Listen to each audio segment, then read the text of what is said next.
ہوش مند سرمایہ کاری کی اور 47 سال کی عمر میں ریٹائرڈ ہو گیا۔ وہ دوبارہ فقط اس لیے متحرک ہوا کہ میری طرح اسے بھی اپنے بچوں کے مستقبل کی فکر تھی۔ وہ جانتا تھا کہ دنیا بدل چکی ہے مگر تعلیم وہی ہے، اس میں تبدیلی نہیں ہوئی۔ اس کے خیال میں بچے نکارہ تعلیم کے اصول میں سال ہر سال ضائع کر دیتے ہیں۔ انہیں وہ مضامین پڑھائے جاتے ہیں جن سے بعد ازاں انہیں کبھی واسطہ نہ پڑے گا۔ انہیں ایک ایسی دنیا کے لیے تیار کیا جا رہا ہے جو کبھی کی ختم ہو چکی۔ آج کل سب سے خطرناک نصیحت آپ اپنے بچوں کو کر سکتے ہیں وہ یہ ہے کہ اسکول جاؤ، اچھے گریڈ حاصل کرو اور ایک محفوظ اور مستحکم نوکری حاصل کرو۔ وہ کہنا چاہتا ہے یہ پرانی نصیحت ہے اور یہ بری نصیحت ہے۔ اگر آپ دیکھ سکتے کہ آج کل ایشیا، یورپ، ساؤتھ امریکہ میں کیا ہو رہا ہے تو آپ بھی اتنے ہی متفکر ہوتے جتنا میں ہوں۔ اسے یقین ہے کہ یہ بری نصیحت ہے کیونکہ اگر آپ چاہتے ہیں کہ آپ کے بچے کا مستقبل محفوظ ہو تو پھر وہ پرانے اصولوں کے تحت کامیاب نہیں ہوں گے۔ اس میں بہت خطرہ ہے۔ میں نے اس سے پوچھا پرانے اسکولوں سے تمہاری کیا مراد ہے؟ کہنے لگا ہمارے جیسے لوگ کھیل کے دوران جو اصول پیش نظر رکھتے ہیں وہ تم سے مختلف ہیں۔ پھر کہنے لگا جب ایک کارپوریشن اپنے سٹاف میں کمی کرنا چاہتی ہے تو پھر کیا ہوتا ہے؟ بہت مشکل ہوتی ہے۔ جب لوگوں کو اچانک یہ جھٹکا لگتا ہے تو انہیں فکریں گھیر لیتی ہیں، ان کے خاندانوں کو ٹھیس لگتی ہے، بے روزگاری میں اضافہ ہوتا ہے۔ اور میں نے کہا یہ سب ٹھیک ہے مگر کمپنی پر کیا بیتتی ہے، خاص طور پر ایک عوامی کمپنی پر؟ اسٹاک ایکسچینج میں اس کے ساتھ کیا ہوتا ہے؟ عام طور پر جب کمپنی چانٹی کا اعلان کرتی ہے تو اسٹاک کی قیمت اوپر چلی جاتی ہے۔ میں نے کہا مارکیٹ اس چیز کو پسند کرتی ہے کیونکہ اس طرح کمپنی کے اخراجات میں کمی واقع ہوتی ہے۔ یہ کمی خواہ افرادی قوت کو مؤثر بنا کر لی جائے یا پھر خود کار مشینوں کے استعمال میں اضافے سے جو انسانوں کے مقابلے میں زیادہ کارآمد ہوں۔ یہ ٹھیک ہے، اس نے کہا، جب اسٹاک کی قیمت بڑھتی ہے تو میرے جیسے لوگ یعنی شیئر ہولڈر زیادہ امیر ہو جاتے ہیں۔ مختلف اصولوں سے میرا یہی مطلب ہے، مزدوروں کا نقصان ہوتا ہے، مالکان اور سرمایہ کار فائدے میں رہتے ہیں۔ رابرٹ نہ صرف یہ کہ آجر اور ملازم کا فرق بیان کر رہا تھا بلکہ یہ بھی بتلا رہا تھا کہ آپ کس طرح اپنی تقدیر کو اپنے بس میں کر سکتے تھے بجائے اس کے کہ اس کی بھاگ دوڑ کسی اور کو سونپ دیں۔ مگر عام لوگ نہیں جانتے کہ ایسا کیوں ہوتا ہے۔ میں نے کہا وہ صرف یہ کہتے ہیں کہ ان کے ساتھ زیادتی ہوئی۔ اسی لیے میں کہتا ہوں کہ بچے کو محض اتنا کہہ دینا کہ اسکول جاؤ اور اچھے گریڈ لو دانش مندی سے بعید ہے۔ اس نے کہا کہ فرض کر لینا پرلے درجے کی حالت ہے کہ اسکول میں بچہ جو تعلیم حاصل کر رہا ہے وہ گریجویشن کے بعد جب دنیا کا سامنا کرے گا تو اس کے لیے کافی ہوگی۔ ہر بچے کو مزید تعلیم کی ضرورت ہے، ایک مختلف تعلیم کی، اور انہیں نئے اصولوں کے بارے میں جاننا ہوگا۔ پیسے کے بارے میں کچھ ایسے قوانین ہیں جو امیر لوگوں سے مخصوص ہیں، اس نے کہنا شروع کیا، اور باقی کے 95% لوگ کھیل کے دوران وہ قوانین اپناتے ہیں جو انہوں نے اسکول اور گھر میں سیکھے۔ اس لیے آج کل بچے سے صرف اتنا کہنا کہ محنت سے پڑھائی کرو اور اچھی نوکری حاصل کرو کافی نہیں، وہ کسی حد تک خطرناک ہے۔ آج کے بچے کو زیادہ ملی جلی پڑھائی کی ضرورت ہے۔ اس میں یہ صلاحیت اجاگر کرنی ہے کہ ولد اصطلاحات سے سچ کو جھوٹ اور جھوٹ کو سچ ثابت کر سکے، اور موجودہ تعلیمی نظام میں اس کا فقدان ہے۔ مجھے اس بات کی قطع پرواہ نہیں کہ اسکول میں کمپیوٹر کتنے ہیں یا تعلیم پر کتنا پیسہ لگ رہا ہے، اسکول اس بچے کو وہ مضامین کیسے پڑھا سکتا ہے جس سے وہ خود بے بہرا ہے؟ تو پھر والدین کو اپنے بچوں کو کیسے پڑھانا ہے اور اسے کیسے وہ مضمون سکھانا ہے جو اسکول کے سلیبس میں موجود نہیں؟ تم ایک بچے کو اکاؤنٹنٹ کی تعلیم کیسے دے سکتے ہو؟ اور سب سے بڑھ کر یہ کہ اپنے بچے کو سرمایہ کاری کے بارے میں کیسے بتا سکتے ہو جب آپ بذات خود اس فن سے ناآشنا ہیں؟ میں نے یہ کیا کہ بجائے اپنے بچوں کو یہ کہنے کہ وہ جو بھی کریں احتیاط سے کریں اور خود کو محفوظ رکھیں، میں نے انہیں یہ نصیحت کی کہ وہ ہوشیاری سے کام لیں اور خطرات کو خاطر میں نہ لائیں، ڈر کر قدم اٹھانے کے بجائے کھل کر میدان میں آئیں۔ سوال یہ پیدا ہوتا ہے کہ آپ اپنے بچے کو پیسے کے بارے میں یا دوسری چیزوں کے بارے میں جن کے متعلق آج ہم نے گفتگو کی ہے کیسے بدلائیں گے؟ میں نے رابرٹ سے پوچھا۔ ہم کسی طرح اسے عام فہم بنا سکتے ہیں تاکہ بچہ اسے آسانی سے سمجھ سکے، جبکہ ہمیں خود بھی اس بارے میں زیادہ معلوم نہیں۔ میں نے اس بارے میں ایک کتاب لکھی ہے۔ یہ کتاب کہاں ہے؟ میرے کمپیوٹر میں۔ مدت سے یہ میرے کمپیوٹر میں موجود ہے۔ اب بھی یہ بے ترتیب ہے اور چھوٹے چھوٹے ٹکڑوں میں بٹی ہے۔ کبھی بھی اس میں تھوڑا بہت اضافہ کرتا رہتا ہوں، مگر ابھی تک میں اسے کتاب کی شکل نہیں دے پایا۔ میں نے اس کتاب کو اس وقت لکھنا شروع کیا جب میری پہلی کتاب سب سے زیادہ بکنے والی کتاب بنی، مگر یہ ابھی نامکمل ہے۔ واقعہ یہ کتاب نامکمل تھی، چھوٹے چھوٹے حصوں میں تھی۔ میں نے فیصلہ کر لیا کہ کتاب واقعہ قابل قدر تھی اور بدلتے ہوئے وقتوں میں اس کی اشد ضرورت تھی۔ چنانچہ ہم رابرٹ کی اس کتاب کی تحریر میں شراکت پر رضامند ہو گئے۔ میں نے اس سے پوچھا کہ ایک بچے کو کس قدر مالی جانکاری کی ضرورت تھی۔ اس نے کہا کہ اس کا دار و مدار بچے پر تھا۔ اگر بچپن میں اسے احساس تھا کہ وہ امیر بننا چاہتا تھا اور خوش قسمتی سے اس کا والد امیر تھا اور اس کی رہبری کرنا چاہتا تھا۔ رابرٹ نے کہا کہ تعلیم کامیابی کی بنیاد ہے اور جس طرح تعلیم کے اصول میں ذہنی آمادگی اور چستی اہم ہے، اس طرح اقتصادی اور راہ رابط کے میدانوں میں بھی وہی کامیاب ہوگا جو صلاحیتوں سے مالا مال ہوگا۔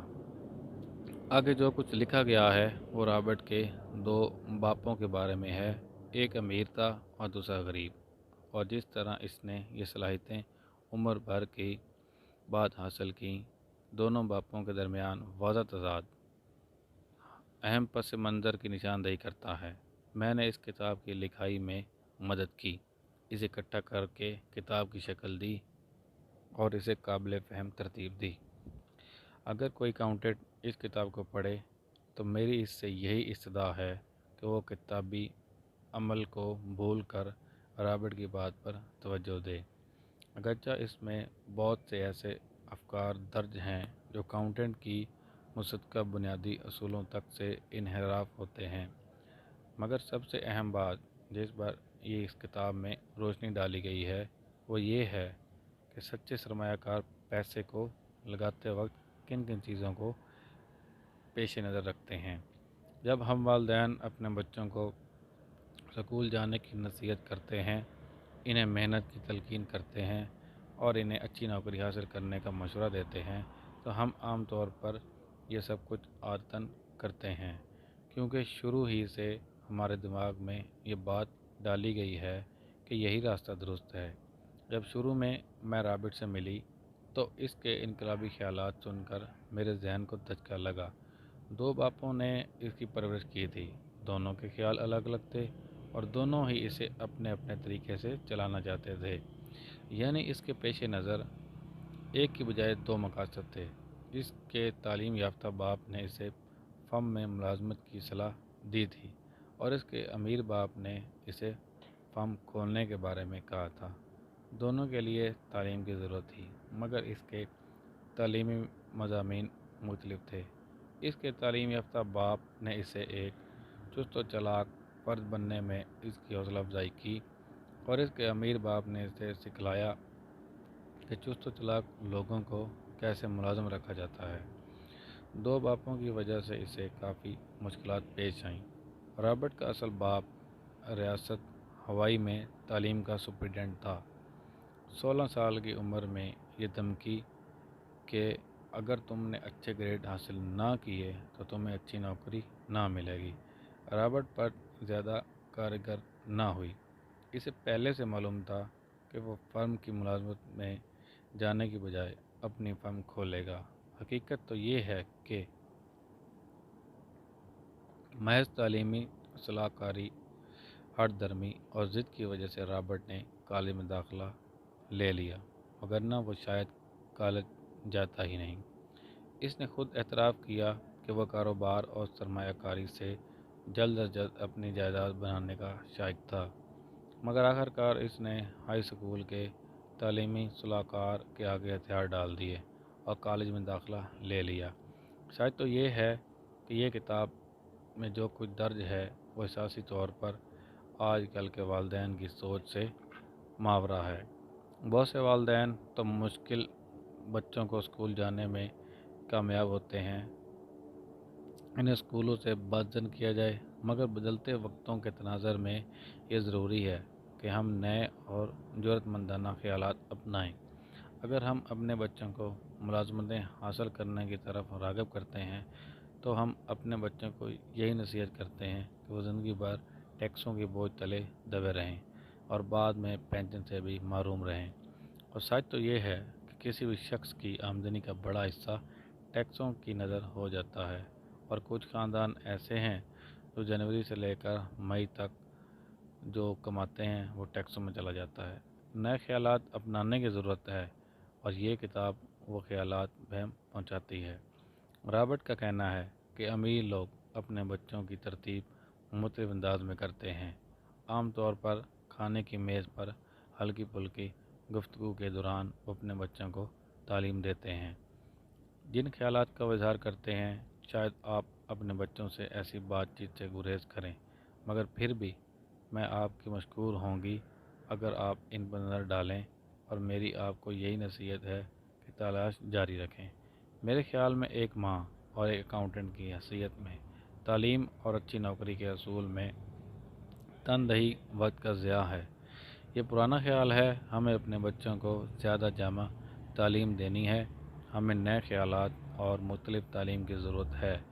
ایک لحاظ سے یہ بھی اچھی نصیحت ہے کہ اچھی ملازمت کے ساتھ ساتھ اگر وہ اپنا کاروبار شروع کرنے کی کوشش میں لگے رہیں اور بالآخر اپنی فرم کھول لیں۔ بطور ماں میری توقع ہے کہ یہ کتاب دوسرے والدین کی رہنمائی کرے گی۔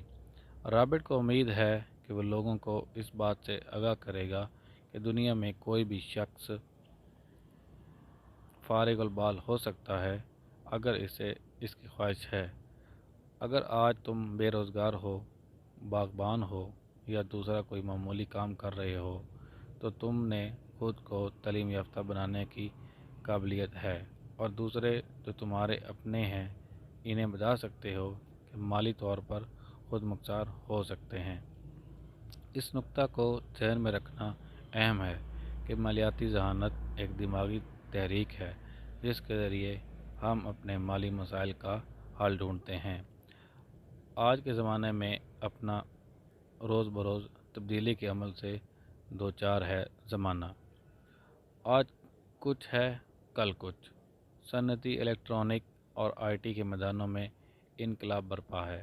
جو کچھ ہو رہا ہے اس کے بارے میں سوچنا بھی ناممکن تھا۔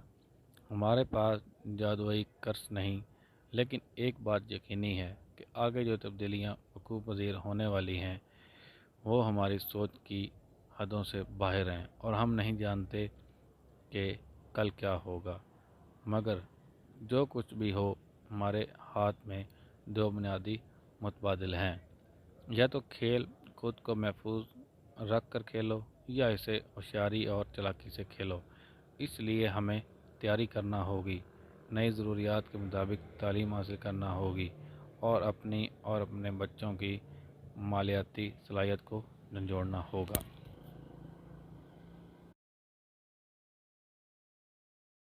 امیر باپ اور غریب باپ، رابرٹ کوساکی کی کہانی کی زبانی۔ میرے دو باپ تھے، ایک امیر تھا، دوسرا غریب۔ ایک بہت پڑھا لکھا اور ذہین تھا، پاس پی ایچ ڈی تھی اور انڈر گریجویشن کا 4 سالہ کورس اس نے 2 سال میں مکمل کیا تھا۔ اس کے بعد اس نے بالترتیب Tufts University, University of Chicago اور نارتھ ویسٹرن یونیورسٹیز میں اعلیٰ تعلیم حاصل کی۔ اور اس دوران اسے حکومت کی طرف سے وظیفہ ملتا رہا۔ میرے دوسرے باپ کی تعلیم کا یہ حال تھا کہ وہ 8ویں جماعت بھی مکمل نہ کر سکا۔ دونوں ہی اپنے میدانوں میں کامیاب تھے اور محنتی تھے۔ دونوں کی اچھی خاصی آمدن تھی۔ ہم ان میں سے ایک زندگی بھر پیسے کے لیے تگ و دو کرتا رہا، دوسرا ہوائی کا امیر ترین آدمی بن گیا۔ ایک جب فوت ہوا تو لاحقین کے لیے بے تحاشا دولت چھوڑ گیا اور دوسرے نے اپنے بچوں پر قرض کا بوجھ منتقل کیا۔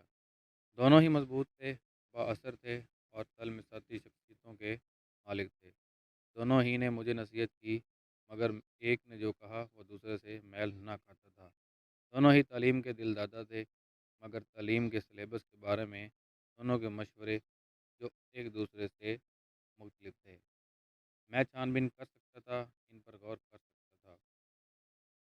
اب ان میں سے غریب تھا ایک اور دوسرا امیر، بجائے اس کے کہ میں ان میں سے ایک کی نصیحت قبول کرتا اور دوسرے کی نصیحت کو رد کرتا، میں نے دونوں کو سامنے رکھ کر ان پر غور کیا اور دونوں کا موازنہ کیا تاکہ ان میں جو نصیحت زیادہ موزوں ہے اسے اپنا لوں۔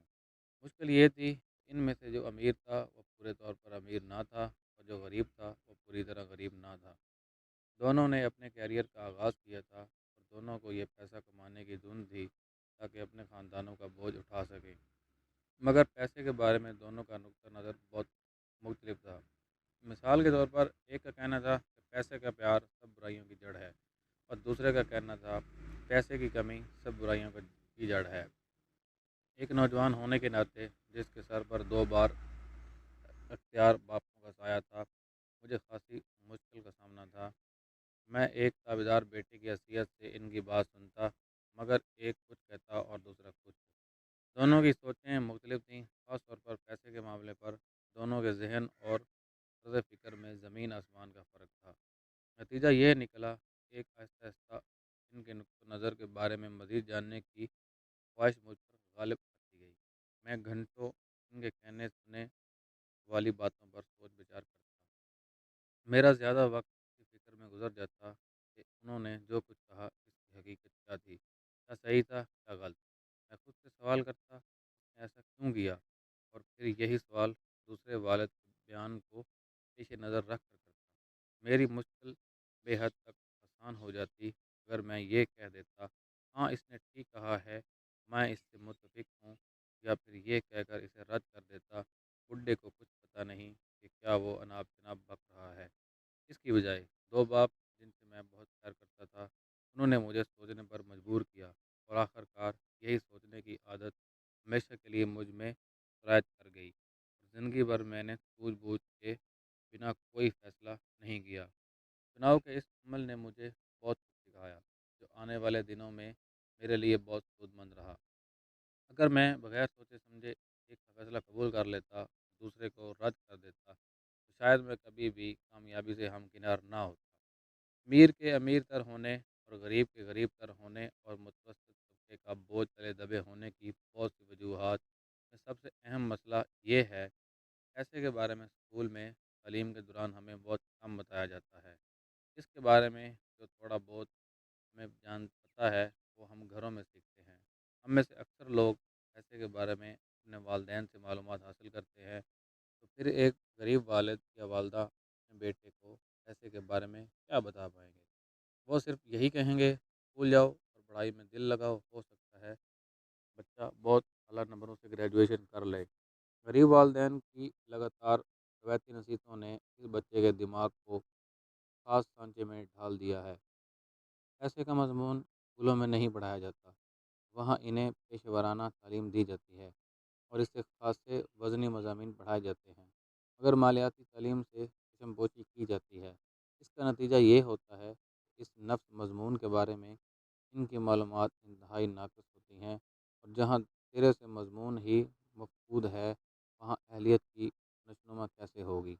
یہی وجہ ہے کہ بینکر، ڈاکٹر، اکاؤنٹنٹ جنہوں نے اسکول میں پڑھائی کے دوران لازماً اچھے گریڈ حاصل کیے ہوں گے، پیسے کے بارے میں ان کی معلومات کتنی نامکمل ہیں اور تمام زندگی روایتی جھنجھٹ میں گرفتار رہتے ہیں۔